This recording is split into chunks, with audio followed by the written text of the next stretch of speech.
Aloha, and welcome to another Candid Conversation. But today we're joined by Alex Kraft, and we're posting a blog from Alex tomorrow night. So you'll get an idea when you see the blog tomorrow when this took place. But I wanted to give him an opportunity to get out of the country before people read the blog. And you know, this is going to be kind of close to the bone. But also something I think is really important. My generation, I'm 76 years old. I started in the industry in 1969, and my generation grew up in a command and control kind of management environment. The boss told you what to do and you did it. The boss trained you how to do things and you did it. The people today don't look that way, don't think that way, don't act that way. So here's a crazy ass statistic for you. The men in America between the age of 20 and 35 years old, there's 15 million of them that are not in the workforce, have dropped out, are not applying, they're not interested. There's something fundamentally wrong today with leadership. And the example that Alex used in his blog post was Tom Brady. And I think it's a perfect example. And it also it depends on and relies on Bill Belichick as well, equally. So Alex, what caused you to write this? Well, hi, Ron. It's good to be a recurring guest. Back again. Yeah, so I follow sports closely. We've talked about sports plenty. I just appreciate excellence in a variety of sports. But Tom Brady is someone who has unbelievable success. And I saw this graphic, after he announced his retirement, that broke his career down by decades. So what he accomplished in his 20s, his 30s, and his 40s. And it's unbelievable to me, the statistics that he put up in his 40s, when no one else, Peyton Manning, I think, retired when he was like 39, and Tom Brady threw like 200 touchdowns from after the age of 40, and he retired at 46, so it's not even a full decade. But what it made me think of, because I had also read another article recently from someone, and they're all the same theme. It's, well, the younger generation doesn't have a work ethic, and the younger generation doesn't want to pursue these career paths like in our industry. And I just, there's a part to me that is not fair about that. Now, I've managed plenty of younger people, and I've had similar experiences where, they finish their first 30 days, they want to raise, so I get it. But I do think that companies bear some responsibility in developing the talent that they have. And I've seen so many times where it's just a sink or swim culture, especially in the equipment industry. And that's what made it so stood out to me about Tom Brady, is that, and the way I wrote about it in the article, is that, they look at Tom Brady, the player, everyone wants Tom Brady in his 30s and 40s. But how many teams would have wanted that Tom Brady in his 20s, that was the sixth round pick, that was a game manager winning Super Bowls? Not many, right? And so Tom Brady achieved this crazy success because of all of the characteristics, his desire to win. He's a great teammate. He is a tireless worker. But the Patriots deserve a lot of recognition because they clearly developed him. He was handing it off, and they were winning on defense in the early days. And then as he got better, they got him Randy Moss, and then the Patriots are throwing it all over the place. And that's what I thought was pretty neat was, they developed him.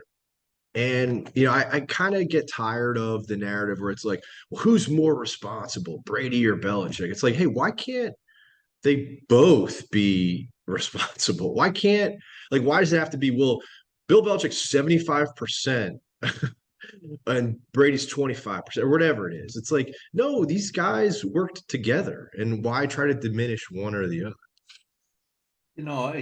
Rather than picking Belichick or Brady, look at Purdy in San Francisco. Look at the first round draft pick for the New York Jets, who's after 2 seasons, they're going to throw him away. Look at Johnny Mansell, however you pronounce his name. Same thing. Yeah. And it's all about development. What I lived in Denver for a long time, and in the Rocky Mountain region, the Denver Broncos are about the only act in town. This is before the Rockies came in for hockey. Now the Avalanche, and really the Denver Nuggets were kind of a so-so team, but we had Dan Reeves as a coach. And Dan Reeves made everybody fit into his program. And so after you saw the first quarter, you figured out what the game plan was. You knew exactly what was going to happen the last 3 quarters. And John Elway, arguably one of the better quarterbacks in history, nobody could, he couldn't win because everybody knew what he was going to do. And they went and broke our hearts. They went to God knows how many Super Bowls and lost them all. And they were able to win when Shanahan arrived. Belichick is a defensive coach historically. Mm-hmm. But what he did was recognize, in my view, and you can maybe talk to this, recognize the players he had and design a system to take advantage of the talents that they expressed. Vince Lombardi did that. The coach of the San Francisco 49ers, the old man in Dallas before Jerry Jones owned it, Don Shula. There's examples all over the place. So the players, one aspect, the employees, another aspect. So here comes a bunch of guys, and we hire them as salesmen. We send them to sales training schools. They come back. We put them in the field. I used to tease that the dealer I was in Quebec was the first one to have product support salesmen, and I was running them, and I think we started with 6 guys, and the qualifications were they had to be clean printers, writers, because they were selling parts. And typically Caterpillar wanted us to sell things like batteries and hose and cutting edges and things that they didn't make, rather than labor, which is where we made some money. But my joke to the guys was, here's your customer list, here's the keys to your truck, there's the door, what are you waiting for? And that was the extent of it. You go into the parts department on a telephone. Who trains people on selling? You go to the service department, your aspect of Heave, where you're doing Uber for technicians. Each of those independent technicians has got selling skills that a technician at a dealership doesn't know exist. Getting along with people is a classic example. How is it that we are so far backwards on the interpersonal relationship between a manager and an employee? Have you got any idea? I have some. Tough question. Not going to make me very popular. Well, when we deal with tough problems, Alex, I agree with you. It's not going to make you popular, but have you got a popularity scale already? No, I've never had an issue with being contrarian. No, I titled the blog post "The Lazy Management Problem" for a reason. It's in the equipment industry. You brought up sales. I've seen it so many times. Every manager wants to spend all of their time with the A+ salesman, like riding with him, going out in front of his customers, helping him put together his deals for the month. That the irony there is that A+ salesperson doesn't need you.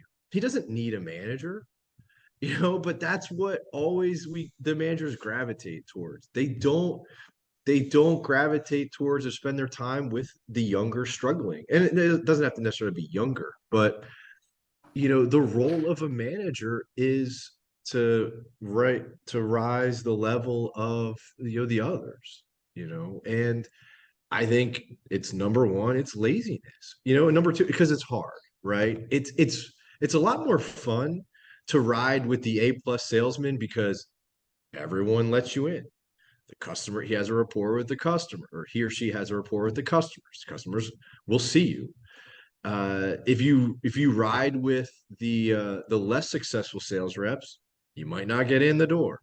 Uh, Customers might not return the phone call. It's more of that grinding mentality that, frankly, the manager loves that he's not doing anymore because it's hard. But I think it's really number one part laziness. You bring up a really great point, though, Alex. It's not easy. It's tough work to recognize what is necessary in an employee that will make them better. It's harder work to get the employee to acknowledge that that's truth. And then even more difficult work to have the employee have the discipline to attack it and try and make it better. So your points, I don't know if lazy is the right word, although it's a good application. It's just too damn difficult. Yeah, and it's funny too. Like, why do we see people go towards management in the sales side? So they don't have to go call on customers every day. It's not fun to have to, all right, hey, you've got to go call on 12 customers, 12 to 16 customers every day, driving to job sites. That's frankly why a lot of people want the management role. But so there's a disconnect, right? Because the dealer principal and the dealership itself, like, hey, you want people in management who help elevate others, who help other people be successful. And so you have that, but then but people who want to get elevated to managers are the ones that don't want to sell. So I Yeah, think that's part of the reason. yeah. Go back to athletics. Give me an example of somebody who was a superstar athlete who ended up being a good coach or manager. I only know of one, and that's Bill Russell. I know a whole example. Scotty Bowman, one of the most successful coaches in hockey, Mhm. never made it in the NHL because he had an injury. Wayne Gretzky, one of the better players in history of hockey, tried coaching, couldn't do it. The superstars have some royal jelly that you can't, the discipline, the training, the commitment, the emotional power and strength, stubbornness, maybe. That's almost impossible to transfer from a star to somebody who wants to become a star.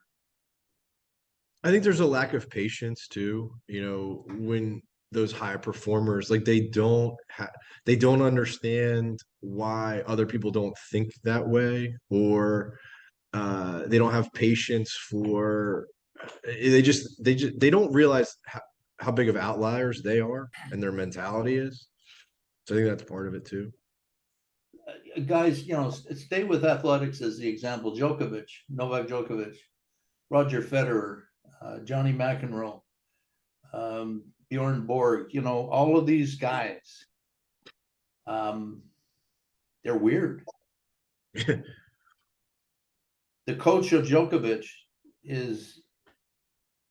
he was a good player, but he wasn't a Grand Slam guy. Roger Nadal, his coach was his uncle. So he knew him intimately without getting too far. Soccer, Pele, all of these guys. So if you look at your superstar salesman, my problem with the superstar salesman, talk about discipline and patience.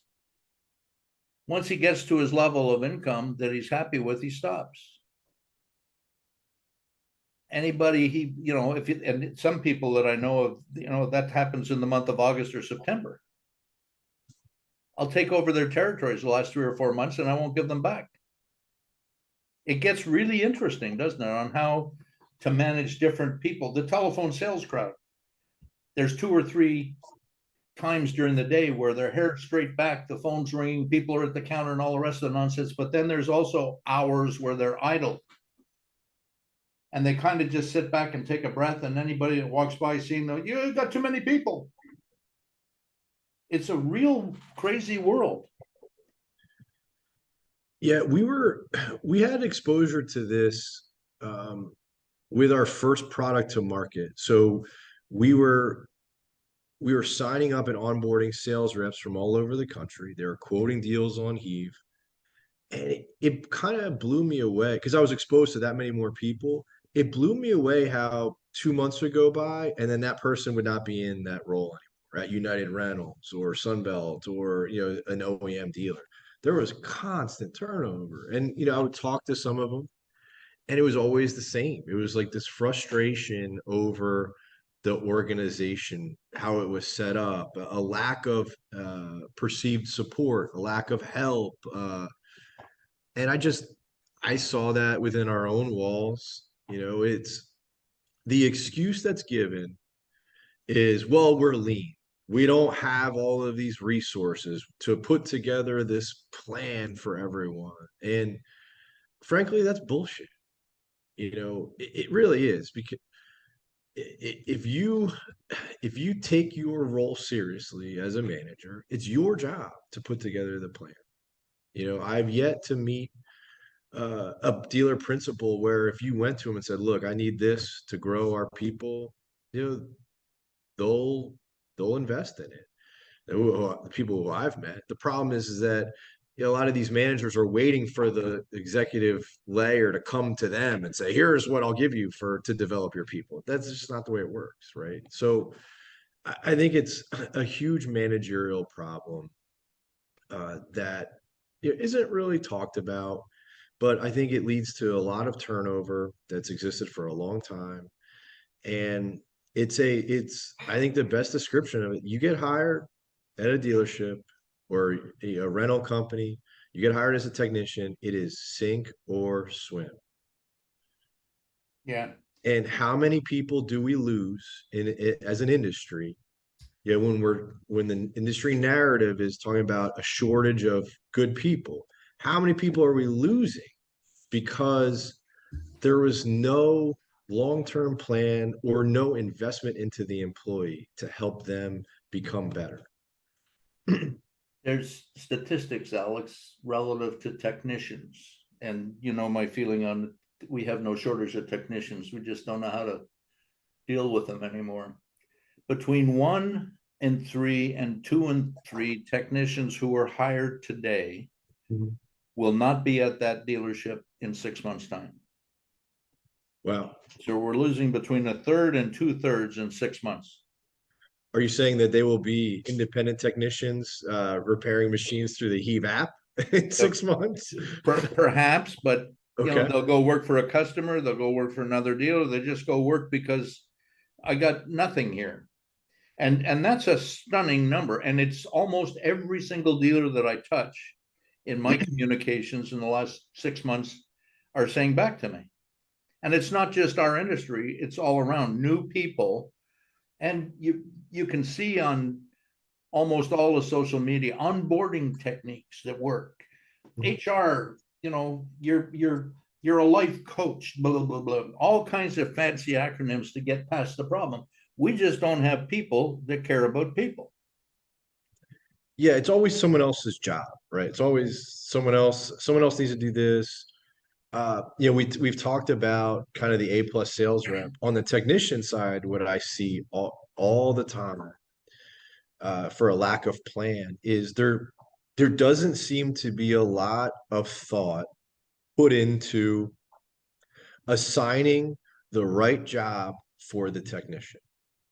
And that leads to a host of problems. I saw it firsthand at my dealership where, there would be I forget the terminology, but there would be repairs that were known by the manufacturer as a common fault. So, hey, at 3,000 hours, the axles on this 40-ton truck are known to be an issue. And like this one stood out to me. It was crazy because it proves the point.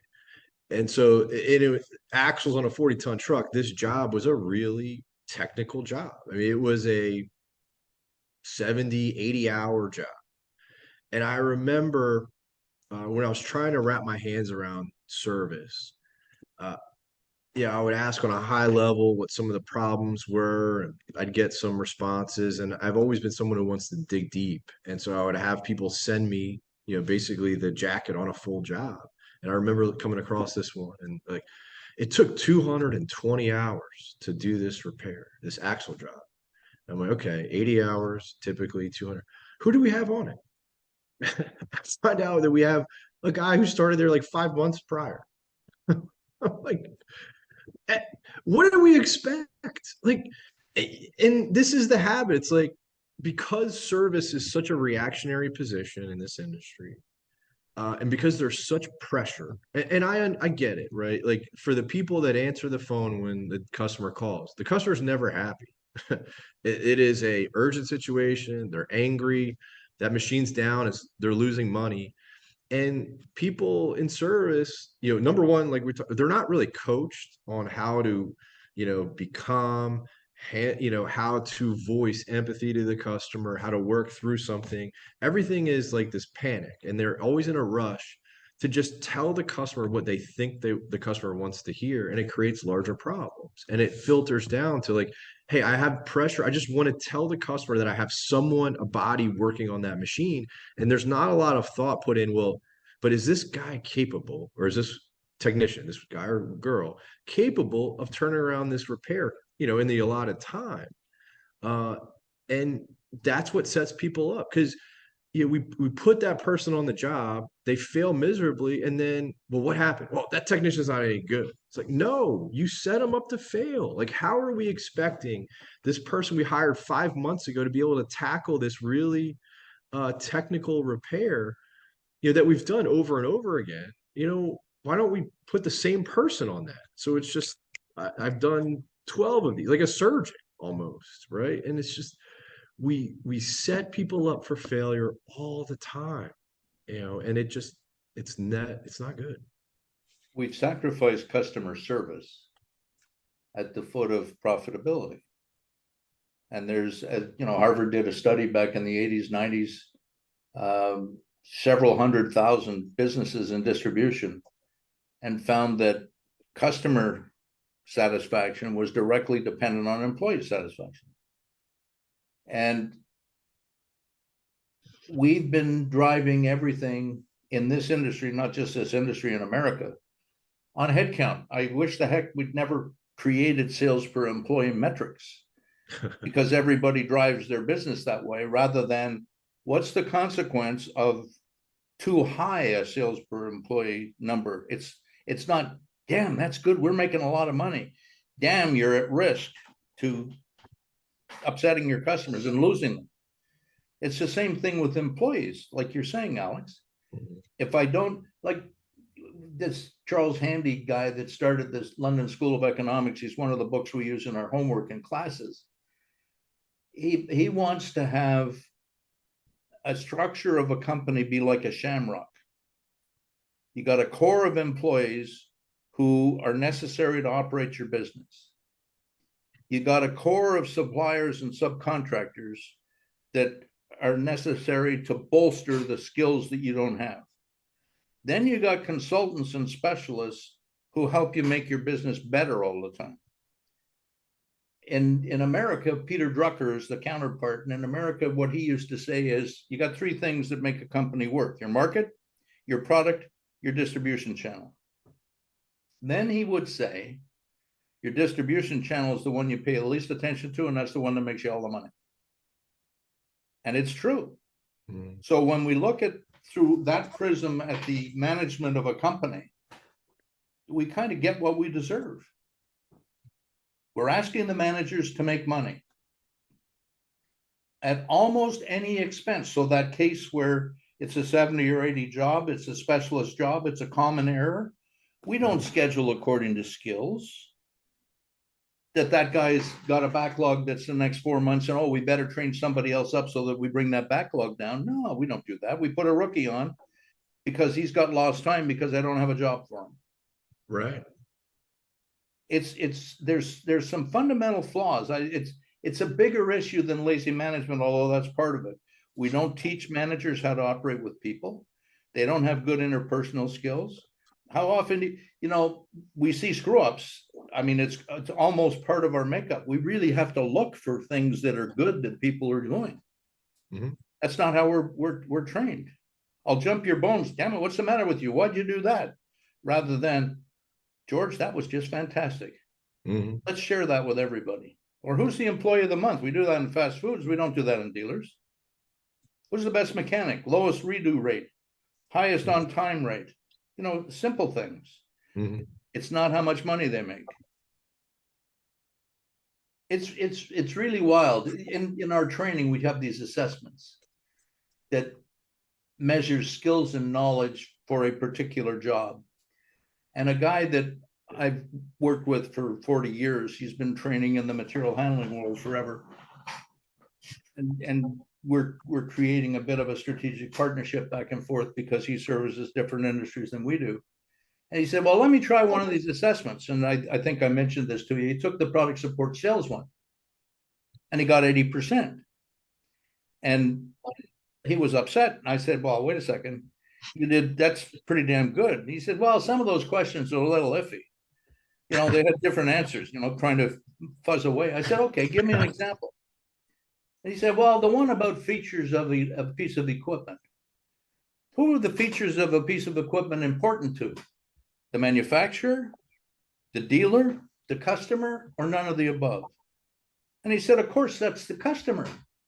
I said, no, it isn't. The customer couldn't care less about the feature. It's the benefit he wants. The salesman's the only one that's interested in the feature.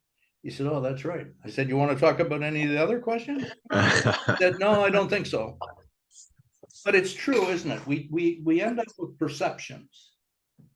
And we don't know what the expectations should be. How do you measure a manager? Is turnover rate a good one? If that's the case, every service manager in America should have been fired. At the turnover rate they're having, it's disgusting. And the answer that comes back? What's that? Working conditions. The building or lack of building. They're working out in the yard. You have no idea how many dealer principals have told me, I don't need more facilities. The guys can work in the yard. Oh boy, that's not good. There's a story from the first cat dealer I worked with. The owners were three brothers named Hewitt, and Bob Hewitt was the guy in town. And he was a sales and marketing guy, about 6'3", very elegant, three-piece suit, smart man, good man. And two little stories. One, he was upset with me. I was running parts inventory and I'm out in a warehouse in jeans and a sweatshirt and sweaty and doing things. He comes out and he puts his arm around my shoulder. He says, I'm really disappointed in you. And I'm a jerk. So I looked up at him. I'm smaller than he is. And I said, yeah, me too. What's your disappointment? And you could see his face start to break down. He was upset because I hadn't predicted when the snow was going to close the roads into a mine site in northern Quebec. I said, Bob, if I could do that, I wouldn't be working here. But the one that's more telling is Rod Gualo, who ended up being the president of the company and fired me 4 or 5 times. None for cause, by the way, just an emotion. But he wanted more shop space. We were having people work outside in 40 below weather and rain and mud and all the rest of this crap, and Bob wouldn't give it to him. So one day it's raining and Bob's got his 3-piece suit on. Rod never had his tie up. It was always open and loose and kind of rumpled. We had 30 by 30 doors on the back of the shop, and off he goes into the rain. He goes out 10, 20 feet and he's talking and Bob isn't responding. He turns and Bob's still in the shop. He said, what are you doing in there? Get out here. I want to show you something. And he was taking him to men that were working on machines. By the time Bob got back in, he'd given Rod the approval to double the number of bays. Nice. Why do we have to have that kind of nonsense? And how many Rod Wallows are there? That's the trick, isn't it? There aren't that many men that are going to have the courage, the chutzpah, to say, yeah, we're going to do that. So no. It's lazy, it's lack of training, but it's clearly a leadership issue, isn't it? Yes. Who was your best boss? Who was the person that influenced your life most? I have a few. One guy that stands out. He works at Herc now. He's worked at Herc now for a few years. His name was Matt Gavin. He was like our VP of sales or VP of operations for Penn Jersey Machinery at the time. Flagler had owned Penn Jersey for, was it 8 years? I think like an 8 year period from like maybe '08 to 2016. And we'd had a few different VP of sales that I worked with, but Matt was the kind of guy, Matt was the one that I always felt comfortable asking. Like he would explain something to me, and then he would say, "Do you understand?" And I said, he was like one of those guys where I was comfortable to say, "No, I don't. Can you explain it again?" He always, gave me time. He also, what was really good is that he didn't let me off the hook on stuff. Like he would call me out if I was complaining about something, and it was that tough love part because I knew that he cared about me doing a good job. But he was probably one of the best that I had ever had. That's a characteristic of all of them. They care. Mhm. And it sounds silly. You would think that everybody cares, but that's not true. No, you're right. I mean, it's like you can give good constructive criticism to someone if they know that it's like you care about them and their best interests, then the message can come across well. Like if you're just criticizing and the other person on the other end doesn't think that you give a damn, it's just that message is never going to resonate. It's just like just he's always on my ass, kind of a interaction. But yeah, Matt was that guy, one of those guys for me that stand out where he really helped me understand the business of a dealership, how things should run, and also to not accept the age old, like, oh well, this is how it's always been. That we can operate excellently and we can overcome certain, because when you work for a Volvo dealership, it's not a cat dealership. We're not getting 30% market share. We had to fight and scratch and claw for everything that we got. And so it teaches you a certain grit. It's really interesting. I was taught very early on by a bunch of different people. I think athletics helps us a lot in many of the perceptions and perspectives that you and I have, that the person who's doing the job is always the first person to know that they're not doing the job as it can be done. And the second piece of that puzzle is that the longer it takes the boss to address that, the more respect the boss loses from that and with that employee. Mhm. And if it lasts for a long time, they lose respect for the company, at which point that employee is no longer of any value to me. I completely agree. It's yes. The yeah, they lose credibility. And I think you're accurate, right, with how you broke that down. First, the manager loses credibility in your eyes, then the company. 100%. Because then you start to think, you're like, well, but if the company employs this person in a management role, what kind of company is this? Yeah. Yeah, it's funny.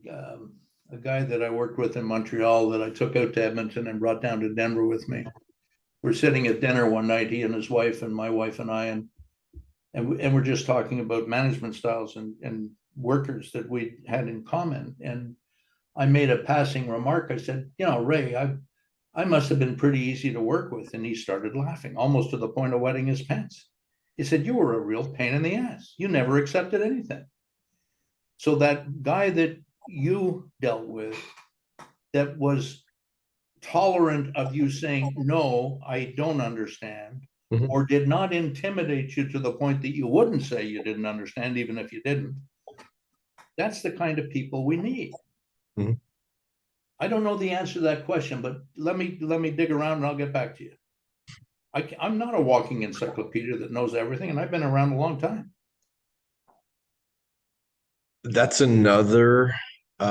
characteristic that I've seen play out, and I see a lot of managers slash leaders make that mistake.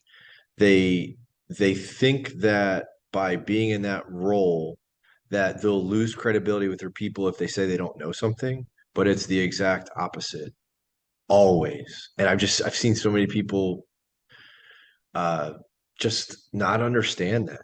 And it always plays out the same way.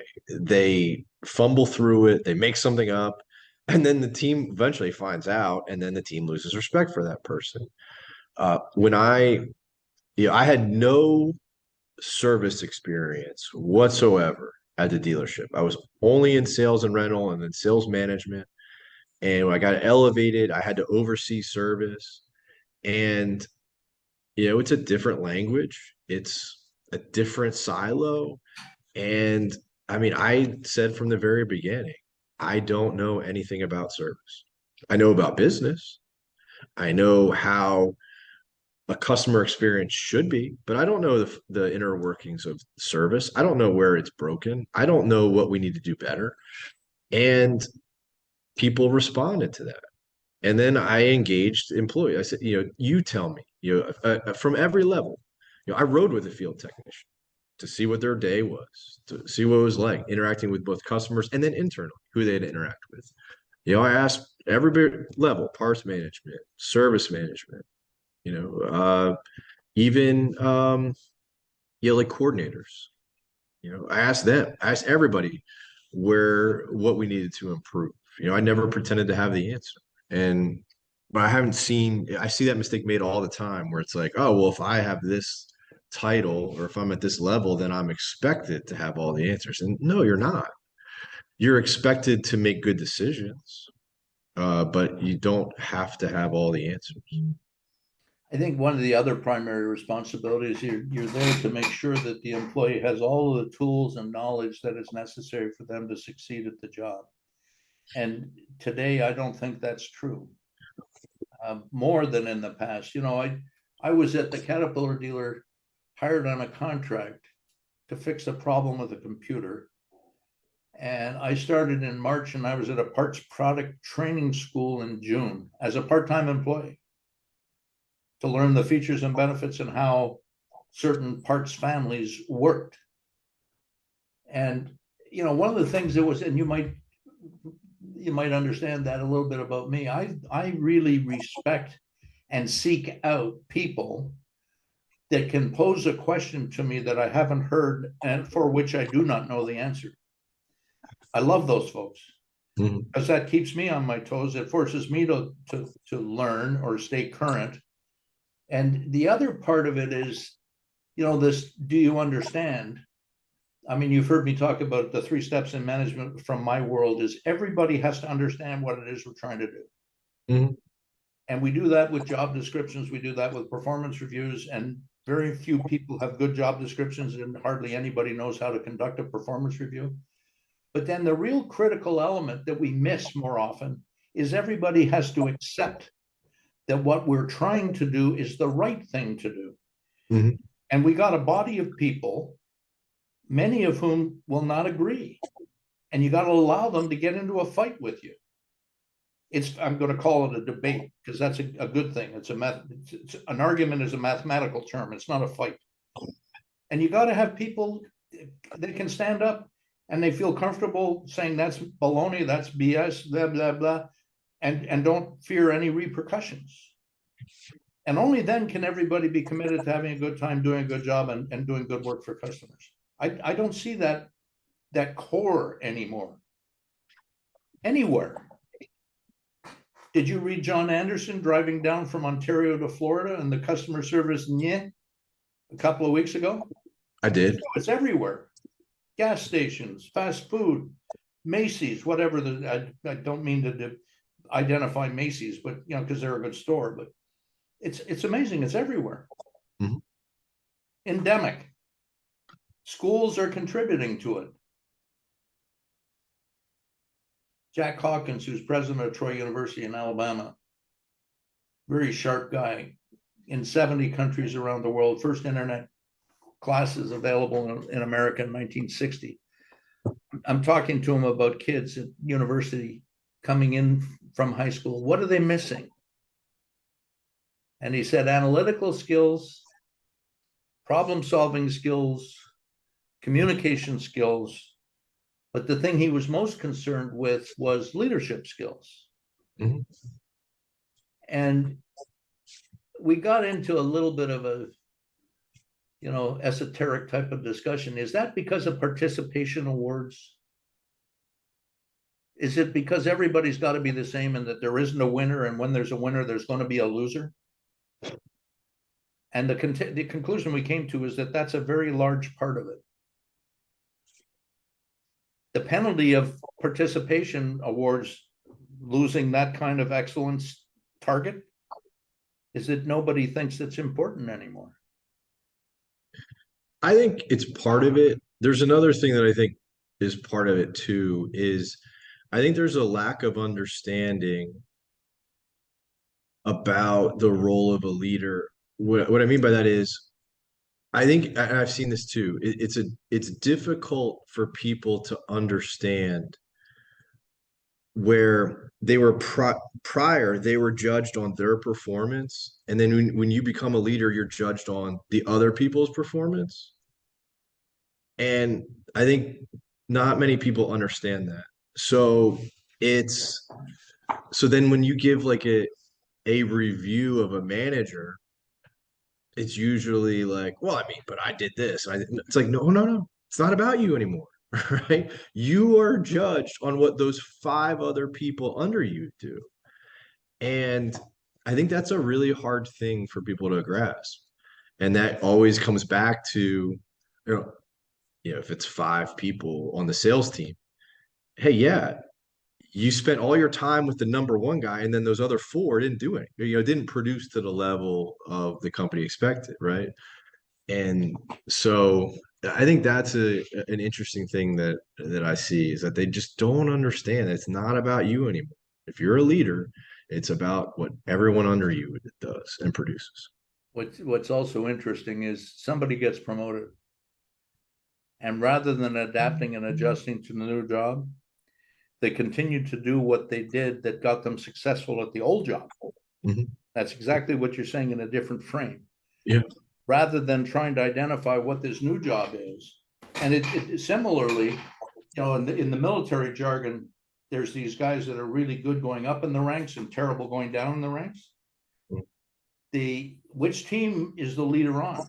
The team that he leads, or the team on which he's a member? And that's another piece of the puzzle that's missing. That the team that he leads is where he thinks he's spending his time. The team that he's a member of is how he improves the lot for his team by getting more resources, more time, more systems, more training, more whatever it is that they need. It's a very interesting and timely subject, and that's going up tomorrow night. So you're going to be a real hero. You can leave the country. You've got 24 hours. Where should I go? Yeah, make sure your passport's current. Where who will welcome me? Oh, many people. Don't worry about it. We talked about Brady in the 20s, 30s, and 40s. And I look at the audience in this industry up to 35, up to 55, and up to 75. That's kind of Brady in those three blocks. The 35 to 55 guys are the ones that should be leading today. That should be coached by the 55 to 75, rather than the 55 to 75 is leading the place today. Yeah. It's a very dangerous situation we're in. It is, and but people, I don't think they spend enough time looking at an employee and trying to understand what their potential is. Like, what do they do well? Where can we see this person? I think that's the first step, right? It's once again, everybody expects a finished product. We want to manage people who don't need to be managed. We don't want to look at others, like for the raw material. Oh, this person's really good at this. Like, if I help that person grow in X, Y, and Z, they could get to this level.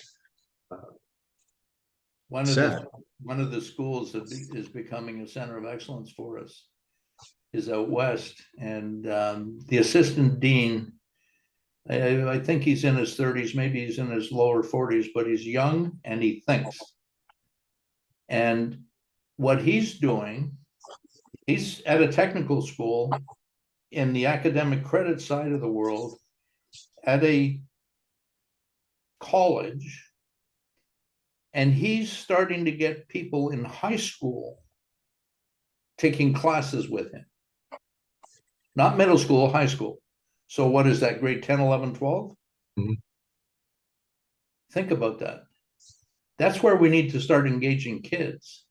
I think we need to hire employees in high school and start them at night and weekends.